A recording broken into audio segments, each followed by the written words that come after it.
प्रिय श्रोतागण एवं अनेक शुभेच्छु मते जानिथिबा नागरिक बंधु माने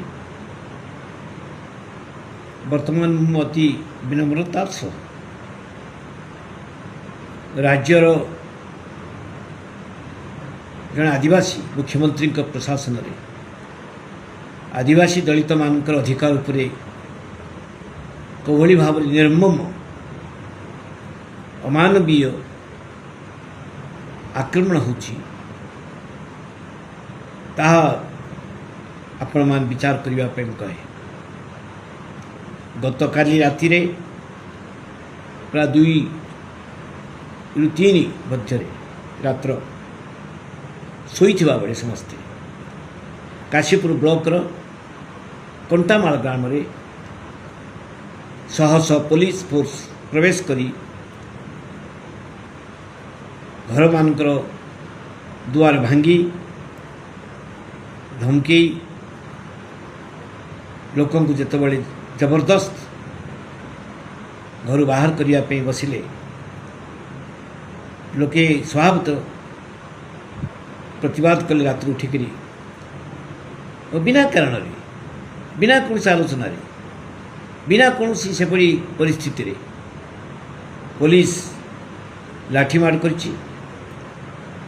लुहाबा गैस प्रयोग करछि ब्लैंक फायरिंग करछि अनेक लोक आहत होइछन्ति नारी मानी भी आहत होइछन्ति। ए कथाटा विचार करबा दरकार जे राति 2-3 रे कि आवश्यकता थिला। हाँ लोके विरोध करछन्ति सिजिमाली तांकर पहाड़ पर्वत झरणा रखापी खनि विरुद्ध रे शांतिपूर्ण लड़ाई करछन्ति। आईन कानून सब अच्छी आईन को मानुना सरकार निजे प्रशासन मानुना ग्राम सभा को मानुना से जहाँ भी हेले लोके तांकर अधिकार से प्रतिवाद करवा किंतु कहीं शुणुना कहीं राजी होना जदि राति अधरे एभली अत्याचार हो अन्याय हो लोके कुआड़ जीवे लोके भीतत्रस्त लोके प्रतारित लोके असुरक्षित लोके आतंकित होकर कुआड़ जीवे जोड़े कंपानी आसो ताहाई सरकार प्रशासन पुलिस ये तत्परता इते अमानवीय व्यवहार अमानुषिक आक्रमण कहीं कौन पाए ये कौन गणतंत्र ना ये कौन शासन ना ये कौन सरकार नहांती।